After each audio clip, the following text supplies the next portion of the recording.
जा पाती, लेकिन मैं लंगड़ी हूँ। गुड़िया बेटी, क्या आपको भी बेर खाने हैं? हाँ मम्मा, मेरा दिल तो बहुत है, मगर मैं लंगड़ी हूँ। मेरी बेटी लंगड़ी है तो क्या हुआ, उसकी माँ तो स्वस्थ है। चलो आज मैं आपको बेरी के पेड़ पर ले जाती हूँ। आप भी जग्गू कुक्कू की तरह डाल पर बैठकर खूब बेर खाना। अब जल्दी चलो। फिर एक टोकरी में गुड़िया को बिठाकर मम्मा चिड़िया भी घर से बाहर चली जाती है। खट्टा मीठा बेर है, दिल कर रहा है इसकी गुठली भी खा जाऊं। नहीं जग्गू, गुठली नहीं खाना, बेर बहुत है, तुम बेर को ही खाओ। मैं तो कुछ बेर अपने घर भी लेकर जाऊंगा। कोको दोस्त, वो देखें, आपकी मम्मा भी इसी तरफ आ रही है, शायद उन्हें भी खट्टे मीठे बेर खाने होंगे।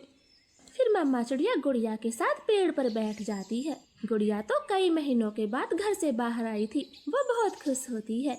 यहाँ कितना अच्छा लगता है, खुला आसमान, चारों तरफ पेड़ पौधे और ताजी ताजी हवा। लो गुड़िया बहन, ये बेर खाओ, ये और भी मजेदार है। ऐसे वो तीनों गुड़िया को बेर तोड़ तोड़ कर खिलाते हैं। दूर छिपी हुई बुरी चील उन पर नजर रखे हुए थी। अरे वाह, एक साथ चार चार शिकार है, किसी एक का खात्मा तो हो ही जाएगा, बड़ी तेज भूख लगी है।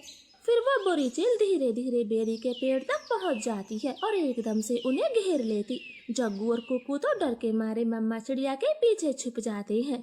सब ऐसे ही खड़े रहो, अगर एक भी भागा तो कच्चा चबा जाऊंगी, बड़ी तेज भूख लगी है मुझे। नाना चील जी, हमें जाने दे, हमारी जान बख्श दे, छोटे बच्चों पर रहम करे। नाना चिड़िया, किसी एक को तो अपना शिकार बनाकर ही खाऊंगी। चील उनके सामने बैठी थी, तभी धीरे से जग्गू कौवा कुक्कू के कान में बोलता है, कुक्कू दोस्त, इस चील को गुड़िया को सौंप देते हैं, वैसे भी गुड़िया लंगड़ी है, ये जी कर क्या करेगी, कम से कम हम तीनों की तो जान बचेगी। जग्गू की ये बात सुनकर कुक्कू तुरंत अपनी माँ से बोलता है, मम्मा मम्मा, गुड़िया को यहीं छोड़ दो और चलो यहाँ से, हम अपनी जान बचाते हैं। हाँ भाई, ये भी ठीक है, मेरा काम इस लंगड़ी चिड़िया से ही चल जाएगा, तुम सब चले जाओ। चील ने इतना कहा ही था कि तभी रानो चिड़िया जोर से चील को धक्का मारती है और पेड़ से नीचे गिरा देती। जग्गू कुक्कू, गुड़िया को साथ लेकर यहाँ से भाग जाओ, मैं इस चील को आपके पीछे नहीं आने दूंगी, बेटा जल्दी से भागो यहाँ से। इतना कहकर रानो चील पर हमला कर देती है और जग्गू और कुक्कू टोकरी लेकर वहाँ से भाग जाते हैं। चिड़िया और चील में काफी देर तक लड़ाई होती है और आखिर में चील रानो को जान से मार देती है। मरगी, छोटी चिड़िया मरगी, मुझसे लड़ने चली थी, अब तेरा मांस में मजे से खाऊंगी। कुक्कू भाई, मम्मा अभी तक घर नहीं आई। मम्मा को चील ने मार दिया है, वरना वो अब तक आ जाती, क्या जरूरत थी मम्मा को वहाँ ले जाने की। भाई, अगर हम वहाँ न होते तो वो बुरी चील आपको खा जाती, आप ऐसा क्यों बोलते हो?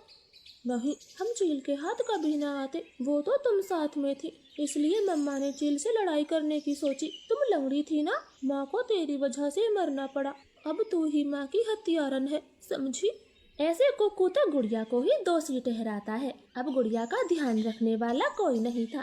कुक्कू सारे सारे दिन बाहर घूमता फिरता, वो लंगड़ी बहन का बिल्कुल भी ख्याल नहीं रखता, चाहे वो भूखी हो या फिर प्यासी हो।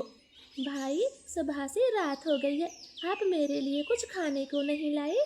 जंगल में भोजन की कमी हो गई है, अपना पेट भरना ही बड़ा मुश्किल है, ऐसे में तेरे लिए दाना कहाँ से लाता? ऐसा बोलकर कुक्कू तो सो जाता है। गुड़िया को पूरी रात नींद नहीं आती, क्योंकि वो तो कई दिनों से भूखी थी।